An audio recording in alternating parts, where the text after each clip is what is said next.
اعوذ باللہ من الشیطان الرجیم بسم اللہ الرحمن الرحیم۔ معزز خواتین و حضرات، عزیز طلبہ و طالبات، ڈیلی قرآن کلاس میں آپ سب کو خوش آمدید۔ امید کرتا ہوں آپ سب خیر و عافیت کے ساتھ ہوں گے۔ آج ہم پڑھیں گے سورۃ المائدہ، پارہ نمبر 7، آیت نمبر 98۔ لفظی ترجمہ سماعت کیجئے گا۔ اعلموا، خوب جان لو، ان اللہ، کہ اللہ تعالی، شدید العقاب، سخت سزا دینے والا ہے، وَأَنَّ اللَّهَ، اور بے شک اللہ تعالی، غفور الرحیم، بہت زیادہ بخشنے والا ہے، بہت زیادہ رحم فرمانے والا ہے۔ معزز ناظرین کرام، اس آیت مبارکہ کا ربط آیات یہ ہے، اللہ رب العالمین نے گزشتہ آیت مبارکہ کے اندر امن کا جذبہ لوگوں کے اندر اجاگر فرمایا ہے۔ اللہ پاک نے احرام کی حالت میں شکار کرنے سے منع فرمایا۔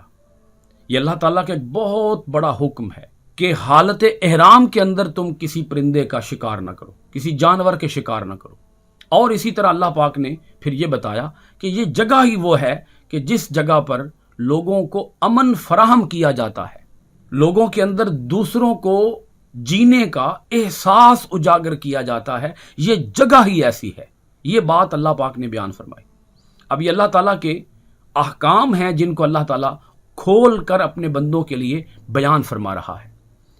اس کے بعد جو ابھی ہم آیت مبارکہ پڑھ رہے ہیں، آیت نمبر 98، یہاں اللہ کریم نے ایک اور حقیقت کو اجاگر فرمایا۔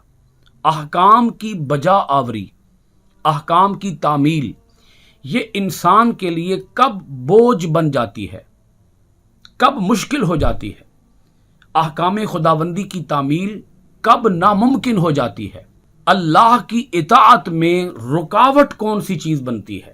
کیا وجہ ہے کہ لوگ اللہ کے حکم کو قبول کر لینے کے بعد، مان لینے کے بعد پھر اس پر عمل نہیں کرتے؟ یعنی بہت سے لوگ ایسے ہیں اس دنیا کے اندر جو قرآن مجید کو پڑھتے ہیں، اللہ کے احکام کو پڑھتے ہیں، سمجھتے بھی ہیں، مگر جاننے کے باوجود، سمجھنے کے باوجود وہ اللہ کے احکام کے اوپر عمل نہیں کرتے۔ تو عمل لوگ کیوں نہیں کرتے؟ عمل کی راہ میں رکاوٹ کیا ہے؟ اللہ پاک نے اس رکاوٹ کو یہاں بیان فرما دیا ہے، بڑے شارٹ تھوڑے سے لفظوں کے اندر۔ دیکھیے گا آیت مبارکہ کو، اعلموا ان اللہ شدید العقاب وان اللہ غفور الرحیم۔ کتنی مختصر آیت مبارکہ ہے، مگر یقین جانیے اس آیت کے اندر حقائق کے دریا، حقائق کے سمندر، لامحدود معانی اس ایک چھوٹی سی آیت کے اندر چھپے ہوئے ہیں۔ لوگوں کے اندر گناہ کا جذبہ کیسے پیدا ہوتا ہے؟ لوگ گناہ کیوں کر لیتے ہیں؟ لوگوں کے لیے گناہ آسان کیسے ہوتا ہے اور نیکی کرنا مشکل کیسے ہوتا ہے؟ یہ وہ احساس ہے کہ جو لوگ ایک بہت بڑا نظریہ پیش کرتے ہیں، وہ کہتے ہیں دیکھیں نا جی، اللہ تعالیٰ تو وہ ہے کہ جو اپنے بندوں سے 70 ماؤں سے بڑھ کر پیار کرنے والا ہے۔ پھر کیسے ممکن ہے کہ کوئی ماں خود اپنے ہاتھوں سے اپنے بیٹے کو اٹھا کے آگ کے اندر جھونک دے؟ کبھی ایسا بھی ہوا ہے؟ سو یہ نظریہ لوگ پیش کر کے وہ کہتے ہیں اللہ تو بڑا غفور الرحیم ہے، اللہ تو بڑا بخشنے والا ہے۔ یہ ہو ہی نہیں سکتا کہ اللہ تعالیٰ خود اپنے بندوں کو جہنم کی آگ کے اندر پھینک دے گا، نہیں، یہ نہیں ہو سکتا۔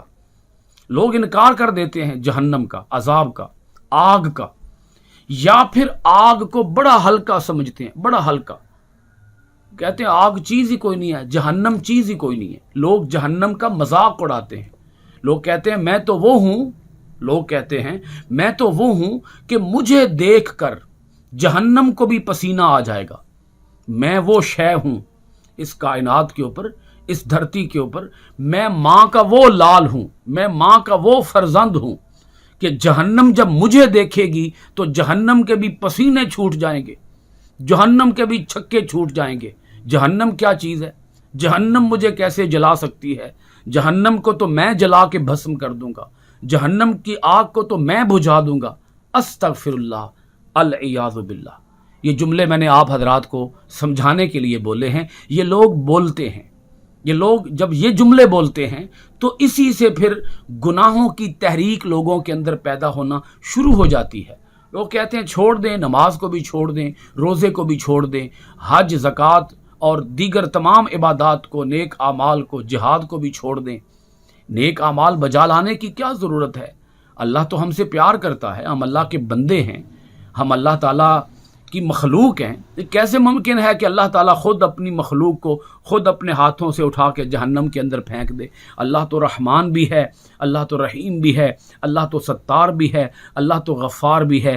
ایسے لوگ یہ والی آیت ایک دفعہ اگر غور سے پڑھ لیں، جہالت کی پٹی اپنی آنکھوں سے اتار کے اس آیت مبارکہ کو ایک دفعہ پڑھ لیں، تو میں کہتا ہوں ان کے چھکے چھوٹ جائیں گے.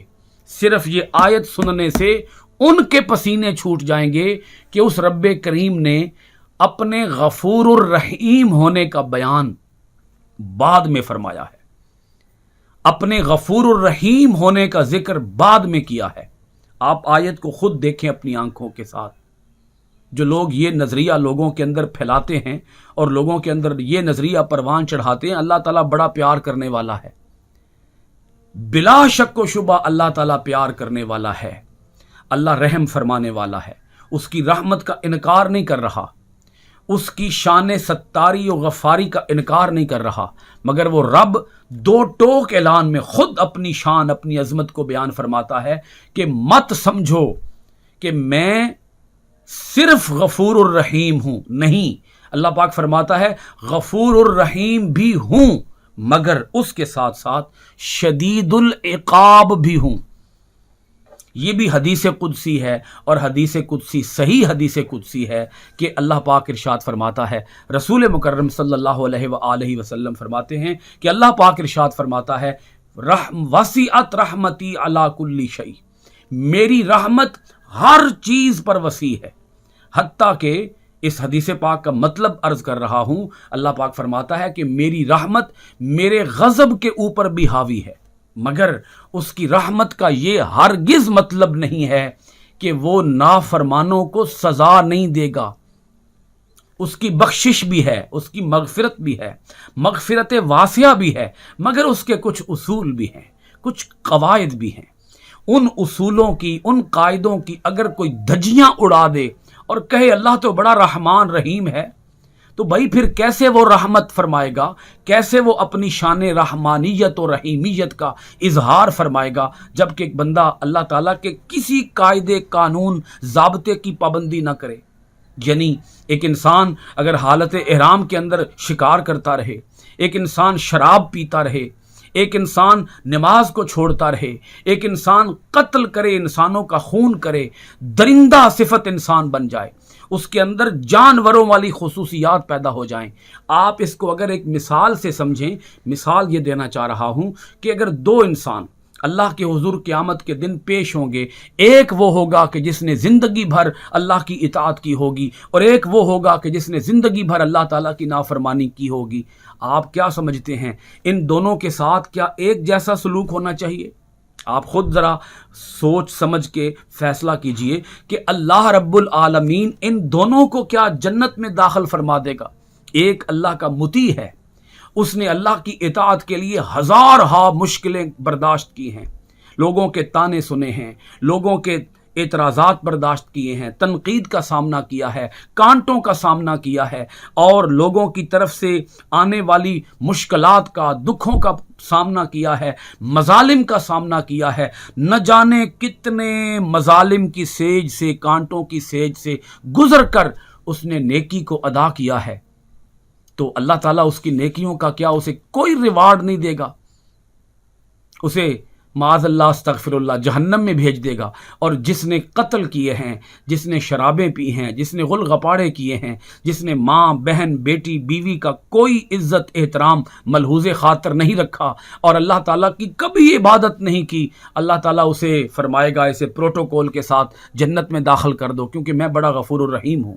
اللہ پاک فرماتا ہے یہ بات اپنے ذہنوں کے اندر راسخ کر لو کہ میں شدید العقاب بھی ہوں.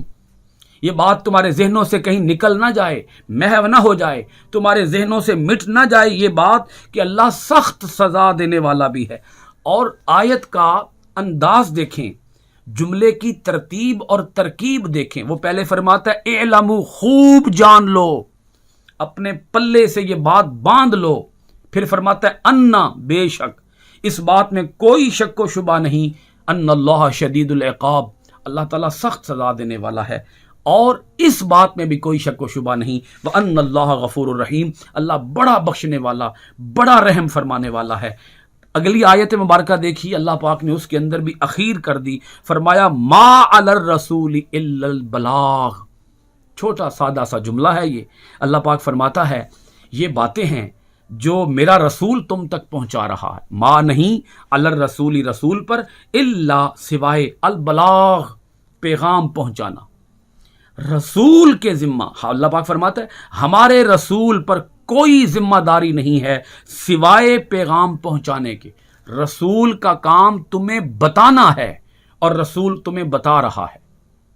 اللہ کے احکام رسول تمہیں ایک ایک کر کے کھول کھول کے بیان بھی کر رہا ہے، سمجھا بھی رہا ہے، اور رسول نے اپنی ذمہ داری کما حقہ ادا کر دی ہے، اس طرح ادا کر دی ہے کہ روئے زمین کا کوئی انسان یہ نہیں کہہ سکتا کہ مجھے اللہ کی تعلیمات کی سمجھ نہیں آ سکی، مجھے قرآن مجید کی سمجھ نہیں آ سکی۔ اللہ پاک فرماتا ہے میرے رسول نے تبلیغ کا حق ادا کر دیا ہے، میرا پیغام تم تک پہنچانے کا حق ادا کر دیا ہے۔ واللہ یعلم ما تبدون وما تکتمون، اور اپنے ذہنوں کے اندر یہ بات بھی راسخ رکھنا کہ جو تم ظاہر کرتے ہو اللہ اسے بھی جانتا ہے، اور جو کچھ تم چھپاتے ہو اللہ اسے بھی جانتا ہے۔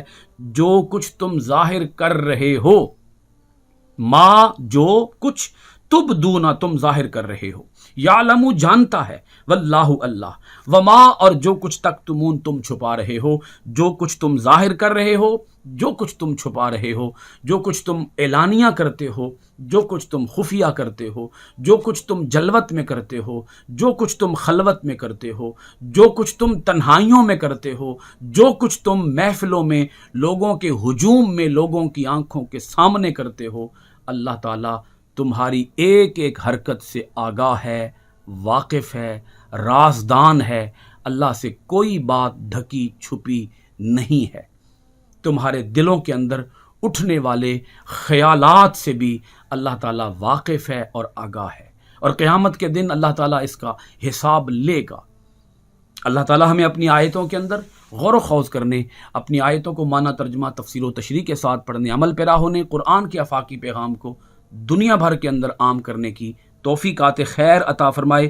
سورۃ المائدہ کی آیت نمبر 99 کے ساتھ آج کی کلاس ختم ہوئی۔ انشاءاللہ العزیز سورۃ المائدہ کی آیت نمبر 100 کے ساتھ آئندہ ڈیلی قرآن کلاس میں آپ کی خدمت میں حاضر ہوں گے۔ آپ سب حضرات کا بہت شکریہ۔ السلام علیکم ورحمۃ اللہ وبرکاتہ۔